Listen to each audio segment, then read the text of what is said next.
From years of anxiety to warrior and mentor, Bradley Robinson created the Anxiety Project to help you end your anxiety naturally. Let's mold the new you and let's end anxiety together. Hey everybody, and welcome to the Anxiety Project podcast, episode 214. I am really excited to be here, and I'm Brad Robinson. Today, I'm talking about a big dragon of mine I had to contend with when I was going through my anxiety recovery.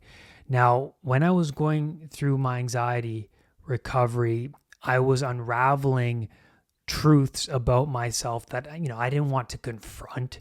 I had to cut back on my caffeine. I had to sacrifice toxic relationships.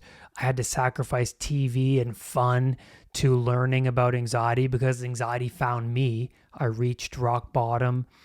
And when I hit rock bottom, I discovered that the only way out was to walk down a different path to get out of this pain and suffering. So I started to tackle all of these other addictions that ran my life and that were a part of my identity. But what's interesting is that once I unraveled one addiction, another one would come up, and then another one. And then I uncovered the mother of all addictions in my life.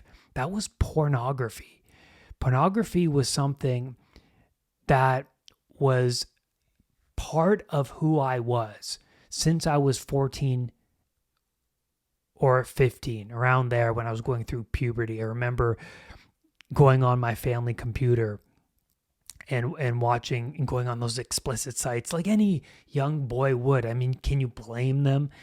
Because when you're going through those hormonal changes, I mean, that's going to drive you to that if it's available, right? It's understandable, and it's also scary as well, which we'll dive into the negative reasons behind pornography today.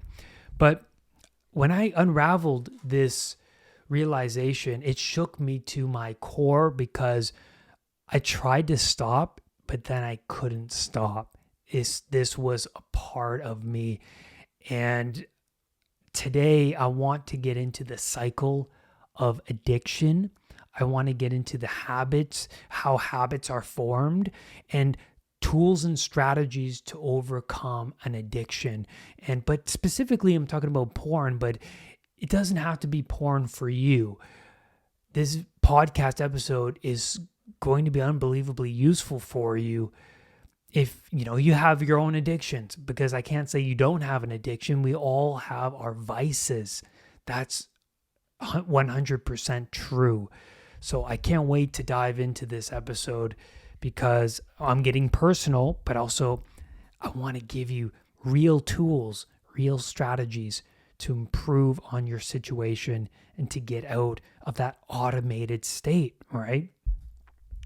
So when I was tackling all these baby addictions, I don't want to say that because each mountain is personal to the one who's climbing it. You have to start from the smallest mountains, right? And like caffeine was one of those for me. And at the time, it did not feel like a small mountain, believe me. But you have to set the bar low enough so that you can attain it, right? So after I was attaining these goals of these other smaller mountains, I uncovered the big dragon. This is interesting, I actually stumbled upon a YouTube video of some guy interviewing another guy in his later 20s. And he was talking about going 500 days on nofap. And I was like, okay, that's interesting. I don't know what nofap is, but 500 days doing something, I mean, that's a lot. So I clicked on it. I watched this guy talk about going porn free for 500 days and no masturbation. He was talking about these benefits, and I was like, what? This is hilarious. This guy is so funny. And I was laughing at this guy because porn was a part of my identity. So when I came into contact with someone who was the opposite of porn, it's resistance, right? It's like two opposing magnets. So I laughed at him, and then what's interesting is that this video haunted my dreams, because deep down, I suppose I knew that porn was something that was only weakening me mentally and physically, possibly. But I knew this was something that I had no control over. It was just this unconscious feeling. Something was pulling me towards it. It's hard to explain. You just gravitated towards that information. And so I was. But also because I laughed at him, it's a great sign that I had a static mindset. I was so set in my identity, right? Like I was attached to these external things because I thought, without this thing, how can you live your life? How can you be happy? How can you have any meaning in your life? And so I was very repelled by this interview. And this guy that was on 500 Days of NoFap, he was almost the same age, if not the same age I was. So I related to him instantly. And I thought, man, a young guy cannot watch porn. It kind of it shook me. It really did. It haunted me. It planted this seed. But since I was already progressing somewhere in this anxiety recovery journey, my mind was also going back to this idea that this might be another challenge for me. Because I was overcoming these other challenges, my mind was like, maybe this is a something that'll make your life 1% better, if that, right? And then I thought, yeah, let's try it. And so going one day without porn, I realized immediately that this was beyond me because I had no control over it. I felt automated when it came to pornography, and my body just instinctively would go into the ritual of watching porn. And I went back to these videos of these men on YouTube talking about nofap. And what was also interesting was that I saw that you could live a life without it.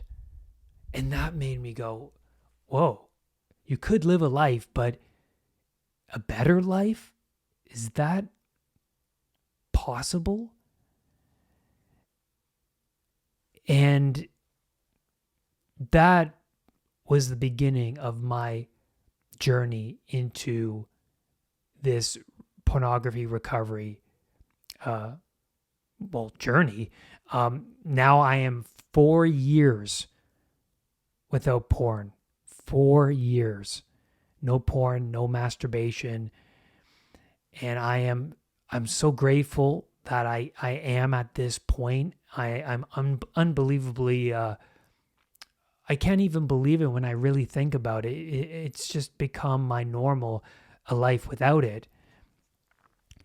And so I want to bring you back to my younger years, what it was like. So first of all, when I was in high school, I had a flip phone, so I didn't watch anything on my phone.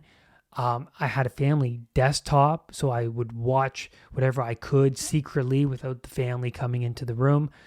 But the access wasn't as what it is today. It's unbelievably accessible.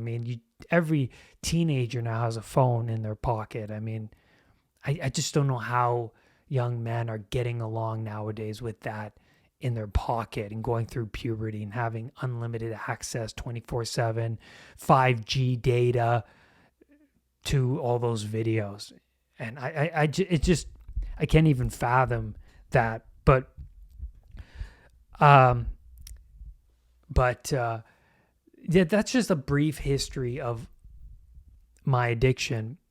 And then it was over a decade of watching it. And well, I guess I should say that an addiction is defined as something that you try and stop doing, but you just can't seem to stop doing. That's the definition of addiction. Now, I want to get into dopamine because dopamine is really important to understand when it comes to addiction. Extreme dopamine hits raise your tolerance level toward the drug, making you require more in order to get back to that great high you previously got. Now, I say drug, but it applies to pornography because pornography is a super stimuli. Dopamine is a craving neurochemical. Craving, important word there, craving. That's why I could and did watch porn for an hour before finishing. The craving of the next better video. The next one's going to be better. The other woman is going to be more beautiful than the one I just watched. And now, what's so interesting is that when you think of our great ancestors, dopamine served them in a different way. It's not different, but I mean, if you think about it, they used to hunt and kill a large animal, bring it back to the tribe, and they would get a huge blast of dopamine. Because dopamine, here's the thing,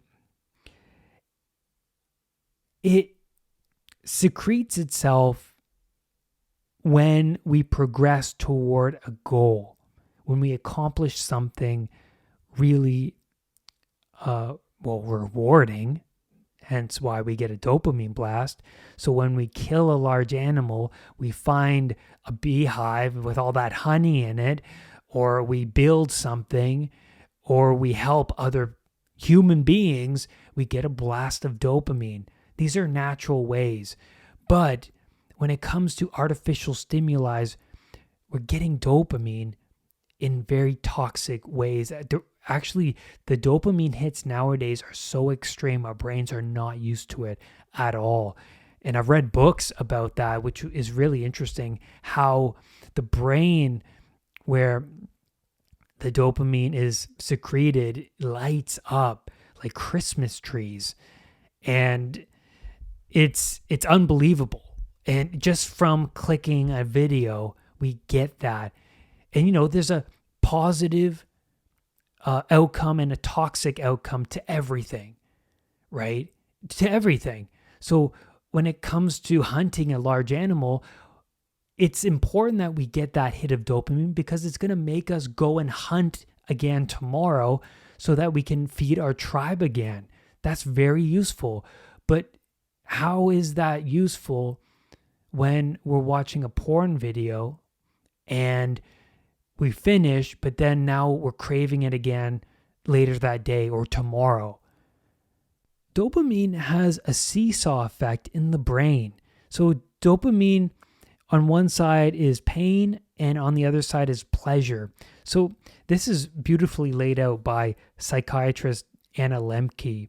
This is so interesting. So think of the seesaw of dopamine, and when it goes up to pleasure, so you watch porn, it goes all the way up to one side, and then the pain comes down, right? Because when you watch porn, the pain goes down, it numbs all of your pain and your boredom and your restlessness, and the pleasure goes way up and you're super stimulated and you get sucked into it. But when you are absent from that huge high, the dopamine seesaw starts to come down, which means on the other side, pain starts to increase and you start to feel irritable, restless. And then that motivates you to go and seek out the high again so that you can get the pleasure and stop feeling the pain. But it's important to know that the brain wants to come back to a homeostasis state. It doesn't want an extreme pleasure, even though it feels so great and you think you do. But when you're away from it, you have to rely on this thing to make you happy, satiated, and relieve you from any sort of discomfort, right? And that's what I noticed in myself when I was overcoming porn addiction. When I would go one day, I would get irritable, restless, and it would drive me back into that cycle of addiction. Now, I want to get into the cycle of a habit. So in there at the beginning of the habit, we have the cue. So the cue could be the time of day, the location you're in, or for me, being alone was a cue for watching porn, or attractive women on the street became a cue for me. So cues were everywhere. Now, what's so interesting about somebody who goes to AA or who goes to a recovery center for alcohol addiction, what's so interesting is that when they come out of the recovery center, all of their cues are still there. Maybe they've gone 30 days or 60 days or 90 days without alcohol, but when they're brought back into their environment, all the cues are still there. So their buddy who goes to the bar might be that cue, or the pathway he walks home could be that cue, or the time of day, say 6 o'clock, is the cue for him to go to the bar. So those are there, and those are problematic, right? Those are something you have to be aware of, that there is a cue, and you have to break all of these cues. And one way of doing that, which I'll get into later, is to show yourself that you could say no to the cue and, well, do something else, that you could say no. And that's really crucial. But let's get back to the habit cycle. There's the cue, and then there's the craving. And so for me, it was the voice of fuck it, or it could be screw it. That would be the voice that would propel me into the action. Or it could be the image of the phone, or the image of the computer, or the image in my mind's eye of that video that I found to be so attractive or stimulating. And then I would get a dopamine kick just knowing I was going to watch porn. And that's interesting because that shows that porn was of top value to me, right? Because when you get a dopamine kick, that's what happens. What you pay attention to the most determines what you value. So if I'm thinking about porn, or if I'm visualizing it in my mind's eye, well, what's going to happen? My unconscious mind is basically saying, oh, Brad, this is what's important to you. Let's pursue it. So that's really cool. So then after the cue, we get the craving. And then after the craving, we get the response. So we act out the thing we are addicted to. And then lo and behold, we get the reward, right? The seesaw of pain and pleasure. The pain goes down and the pleasure shoots up. After the reward, what was interesting was that I felt lethargic. I felt guilty. There was a sense of lacking, like the things around me were way less fulfilling. And that's because the seesaw of the pain and pleasure, I mean, that thing was starting to, the pleasure was starting to come down. But, I was overly stimulating myself for an hour. No wonder I felt those things. And porn, for me, it became an outlet when it came to my attraction to women. Partly, it's an excuse to not date or approach them because I have an outlet on the computer. That's part of it. But also, I did pursue relationships, but mainly for sexual purposes only. I wanted the experience. I was and still am, but in other ways, an experienced seeker. I wanted to be engulfed in an experience. I still am, but in other ways. Like sometimes I like to be engulfed in a movie. I want to be at a rock concert. I want to see live music, as we all do. But when it came to relationships, I was mostly in it for the sexual reasons.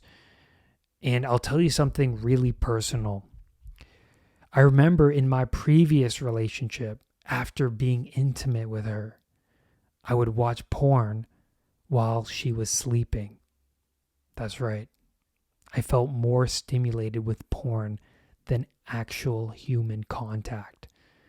Now, there are some scientific truths to this, because what happens is that when we are overly stimulated by something like porn, it suppresses our oxytocin. Oxytocin is our bonding neurochemical.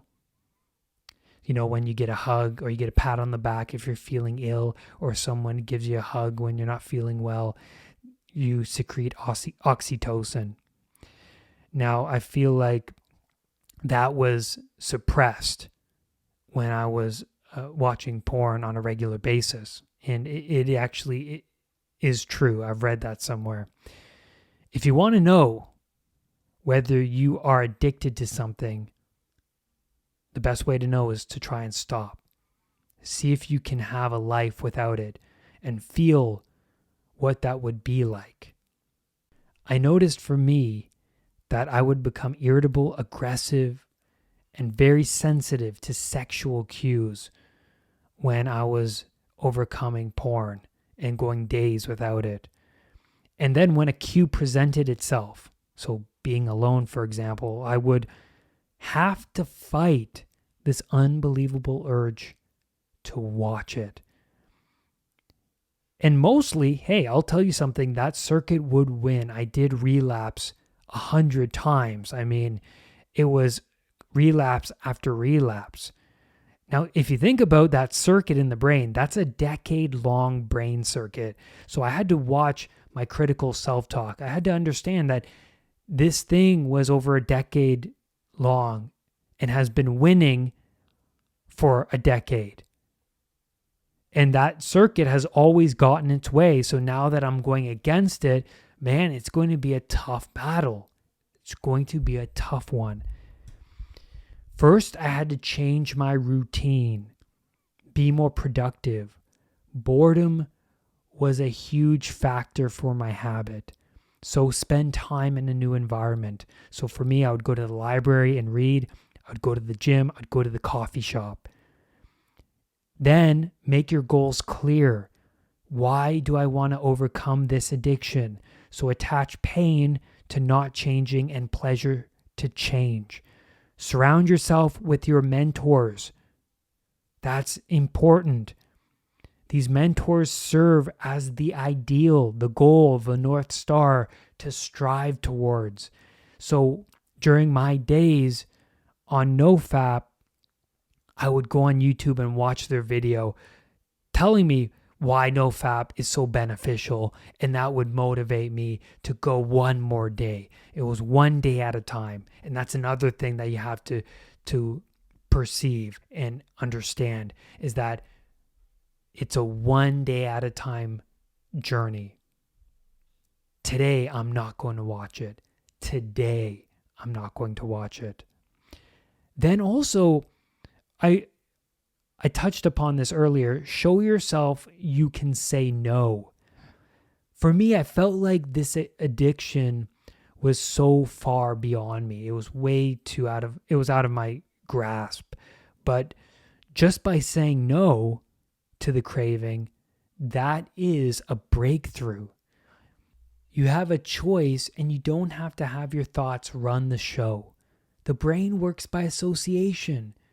If you're in the midst of a craving and you say no, the brain begins to attach an alternative toward the urge rather than immediate impulsive action. That is huge. Now, what's interesting, this is something you can do. If you know the cue, then role play the scenario. Now, what I mean by that is, say your cue is being alone. And then when you're alone, what's the ritual? Well, you go and you open up the laptop, and then you search on the thing, you close the door, you get the tissues. It's a whole thing. It's same with smoking, same with any other addiction that you have. I mean, there's a bunch of things around that certain addiction. And so role play it. So say for me, I'll lock myself in the room. I'll get my laptop out. I'll get the tissues out, but I'm aware that I'm not going to engage in it, and I close it and I say no, I don't want to do it. So I'm showing myself that I could say no, right? Role play it. Go through the scenario and pretend that you are somebody who doesn't smoke or somebody who doesn't watch porn. Just pretend. Go through it. The brain needs to be shown that you can say no in this situation, because so many, like a lot of the time my clients would tell me, Brad, I feel automated. I can't say no. I have to do it. But then I say, you don't have to. Try role playing it. You just have to show your brain that you can say no. Do that one time, and then you'll see a different side of yourself. You'll see that you could actually say no and live this day without that thing. That's huge. Also, have an outlet. You need an outlet. The dopamine kick of reward can come from a workout.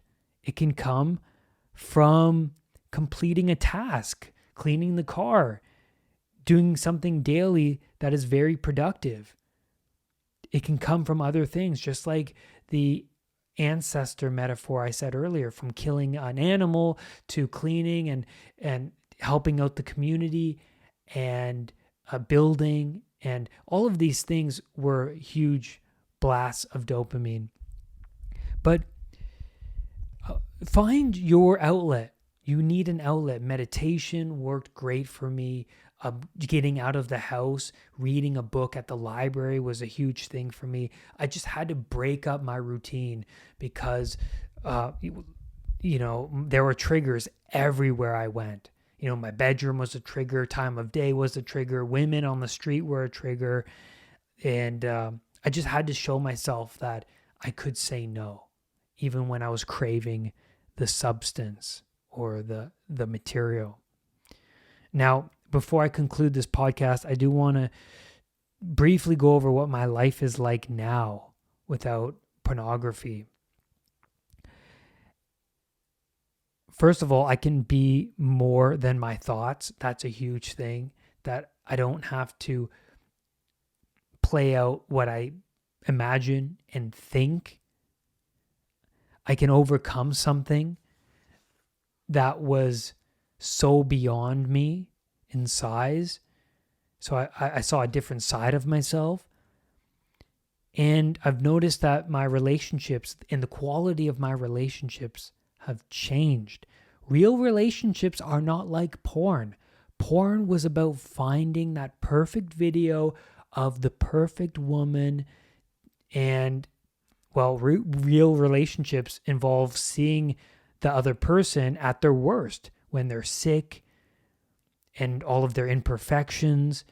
I no longer feel I need to escape reality. And then the simple pleasures, like a conversation, holding hands, a kiss with my fiance, that's stimulating for me.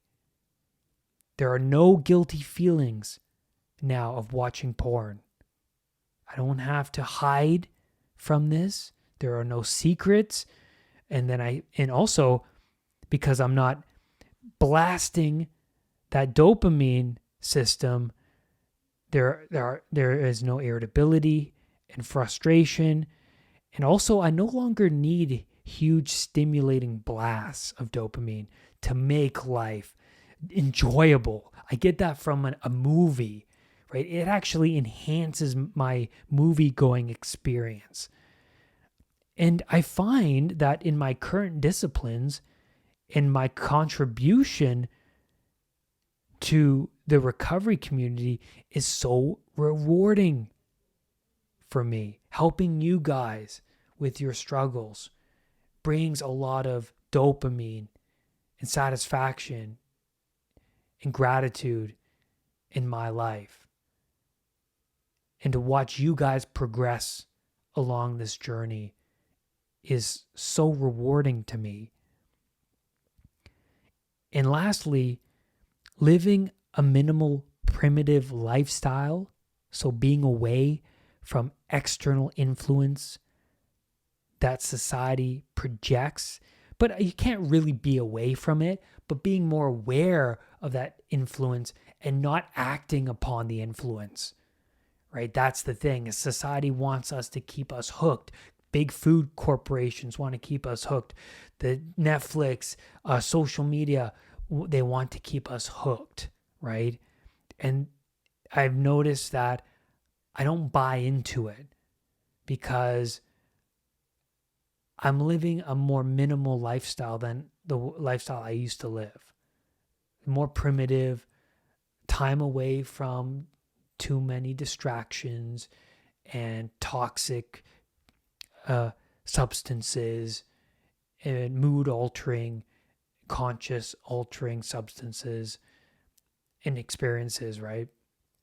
So time away really increased and enhanced the quality of my life.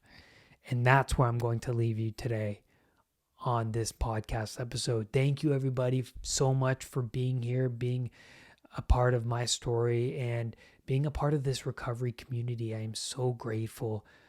And lastly, do not let anxiety define who you are. If you're interested in coaching, please go to unpluganxiety.com, and under contact, you can just send me a message asking me a question, or just click on the one-on-one coaching tab, and all the details are there, and my coaching packages are there for you to check and read over, and you can sign up there. I'll see you guys next time. Rise above anxiety. Brad's powerful anxiety recovery program is now available at unpluganxiety.com. The Anxiety Project program is downloadable and puts the power of anxiety recovery in your own hands. Visit unpluganxiety.com for more details. Recovery starts now.